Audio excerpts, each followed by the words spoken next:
Hello Mark, my name is May from Sophomore, and my student number is 45. Today I'm going to read an article called How to Stop Torture by Karen Ze. In 1994, I walked into a prison in Cambodia, and I met a 12-year-old boy who had been tortured and was denied access to counsel. And as I looked into his eyes, I realized that for the hundreds of letters I had written for political prisoners, that I would never have written a letter for him, because he was not a 12-year-old boy who had done something important for anybody. He was not a political prisoner. He was a 12-year-old boy who had stolen a bicycle. What I also realized at that point was that it was not only Cambodia, but of the 113 developing countries that torture, 93 of these countries have all passed laws that say you have a right to a lawyer and you have a right to not to be tortured. And what I recognized was that there was an incredible window for opportunity for us as a world community to come together and end torture as an investigative tool. We often think of torture as being political torture or reserved for just the worst, but in fact, 95% of torture today is not for political prisoners.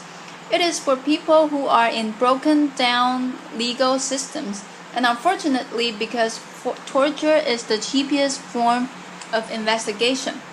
It's cheaper than having a legal system, cheaper than having a lawyer and early access to counsel. It is what happens most of the time.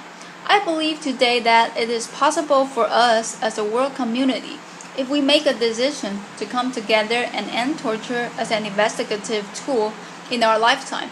But it will require three things. First is the training, empowerment, and connection of defenders worldwide. The second is ensuring that there is systematic early access to counsel. And the third is commitment. So in the year 2000, I began to wonder, what if we came together? Could we do something for these 93 countries? And I found International Bridges to Justice, which has a specific mission of ending torture as an investigative tool and implementing due process rights in the 93 countries. By placing trained lawyers at an early age in police stations and in courtrooms. My first experiences, though, did come from Cambodia, and at the time I remember first coming to Cambodia, and there were, in 1994, still less than 10 attorneys in the country because the Khmer Rouge had killed them all. And even 20 years later, there was only 10 lawyers in the country. So consequently, you'll walk into a prison, and not only would you meet 12-year-old boys, you'll meet women, and you'll say, "Why are you here?" Women would say, "Well, I've been here for 10 years because my husband committed a crime, but they can't find him, so it's just a place where there was no rule of law." The first group of defenders came together, and I still remember. As I was training, I said, "Okay, what do you do for an investigation?" And there was a silence in class. And finally, one woman stood up, inaudible name, and she said, "Crew," which means teacher. She said, "I have defended more than 100 people, and I have never had to do an investigation because they all come with confessions. And we talk about as a class the fact that, number one, the confessions might not be reliable, but number two, we did not want to encourage the police to keep doing this, especially as it was now against the law. And it took a lot of courage for these defenders to decide that they would begin to stand up and support each other in implementing these laws. And I still remember the first cases where they camped all 25 together. She would stand up, and they were in the back, and they would support her, and the judges kept saying, "No, no, no, no, we're going to do this the exact same way we have been doing them." But one day, the perfect case came, and it was a woman who was a vegetable seller. She was sitting outside of a house. She said she actually saw the person run out of run out who she thinks stole whatever the jewelry was. But the police came, they got her. There was nothing on her. She was pregnant at the time. She had cigarette burns on her. She'd miscarried. And when they brought her case to the judge for the first time, he stood up and said, "Yes, there's no evidence except for your torture confession, and you will be released." And the defenders began to take cases over and over again, and you will see. They have step by step began to change the course of history in Cambodia. But Cambodia is not alone. I used to think, well, is it Cambodia or is it other countries? But it is in so many countries. In Burundi, I walked into a prison and it wasn't a 12-year-old boy. It was an 8-year-old boy for stealing a mobile phone. Or a woman. I picked up her baby, really cute baby. I said, "Your baby is so cute." It wasn't a baby. She was 3. And she said, "Yeah, but she's why I'm here, because she was accused of stealing 2 diapers and an iron for her baby and still had been in prison." And when I walked up to the prison director, I said, You've got to let her out. A judge would let her out. And he said, "Okay, we can talk about it, but look at my prison. 80% of the 2,000 people here are without a lawyer. What can we do?"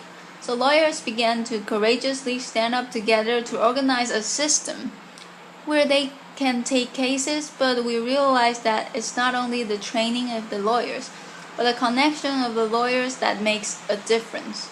For example, in Cambodia, it was that inaudible name did not go alone, but she had 24 lawyers with her who stood up together. And the same way in China, they always tell me it's like a fresh wind in the desert when we can come together. Or in Zimbabwe, where I remember innocent after coming out of a prison, where everybody stood up and said, "I've been here for 1 year, 8 years, 12 years without a lawyer." He came and we had a training together, and he said, "I have heard it said," because he had heard people mumbling and grumbling. "I have heard it said that we cannot help to create justice because we do not have the resources." And then he said, "But I want you to know that the lack of resources is never an excuse for injustice." And with that, the successfully organized 68 lawyers who have been systematically taking the cases.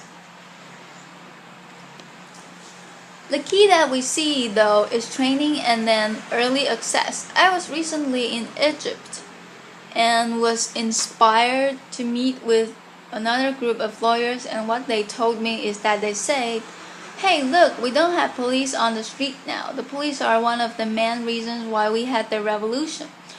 They were torturing everybody all the time." And I said, "But there's been tens of millions of dollars that have recently gone into the development of the legal system here. What's going on?" I met with one of the development agencies, and they were training prosecutors and judges, which is the normal bias as opposed to defenders. And they showed me a manual which actually was an excellent manual. I said, "I'm gonna copy this." It had everything in it. Lawyers can come at the police station. It was perfect. Prosecutors were perfectly trained, but I said to them, "I just have one question, which is, by the time that everybody got to the prosecutor's office, what had happened to them?" And after a pause, they said they had been tortured.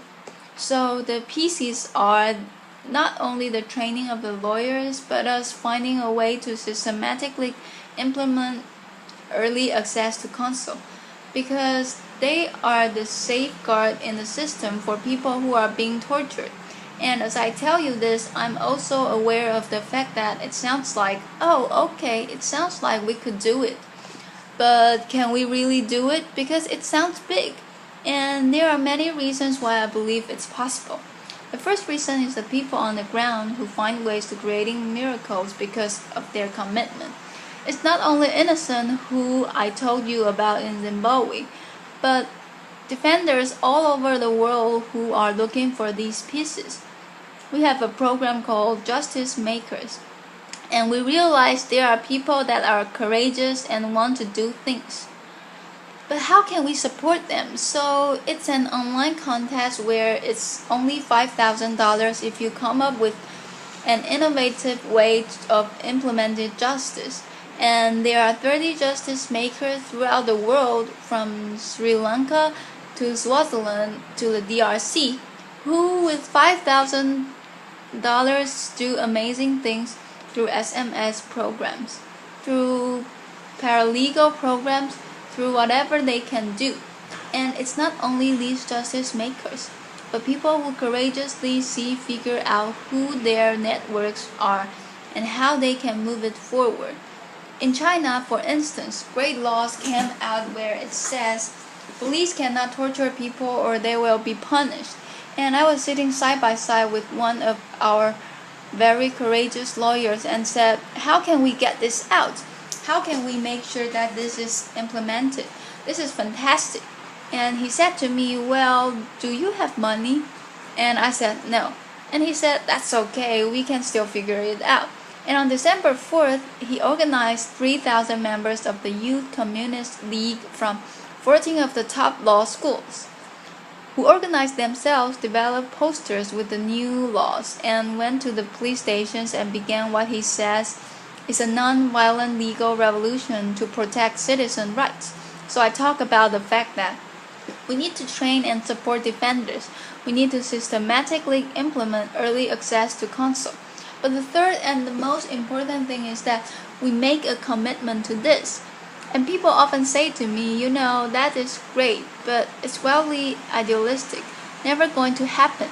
And the reason that I think that those words are interesting is because those were the same kinds of words that were used for people who decided they would end slavery or end apartheid.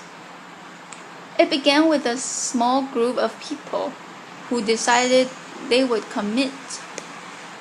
Now, there's one of our favorite poems from the defenders, which they share from each other is, take courage, friends, the road is often long. The path is never clear and the stakes are very high. But deep down, you are not alone. And I believe that if we can come together as a world community to support not only defenders, but also everyone in the system who is looking towards it, we can end torture as an investigative tool. I end always because I'm sure the questions are, and I'll be happy to talk to you at any point, but what can I really do? Well, I would say this. First of all, you know what you can do. But second of all, I would leave you with the story of Vishnu, who actually was my inspiration for starting International Bridges to Justice. Vishnu was a 4-year-old boy when I met him, who was born in Cambodian prison in Kendal province. But because he was born in the prison, everybody loved him, including the guards, so he was the only one who was allowed to come in and out of the bars. So, there's bars. And by the time that Vishnu was getting bigger, which means what gets bigger? Your head gets bigger.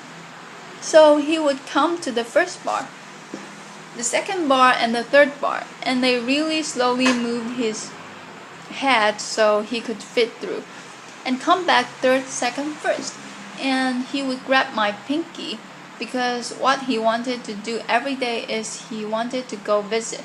He never quite made it to all of them every day, but he wanted to visit all 156 prisoners.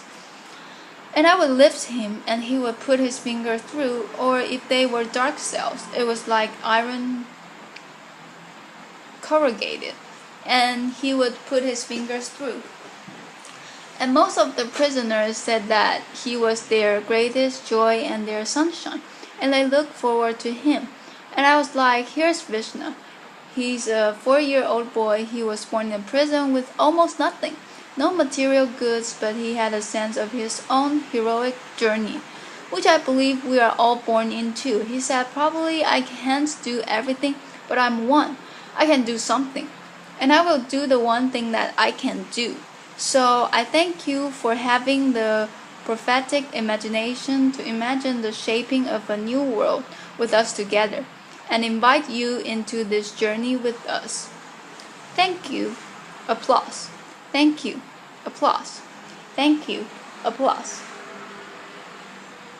This is the end of my recording. Thank you, Mark.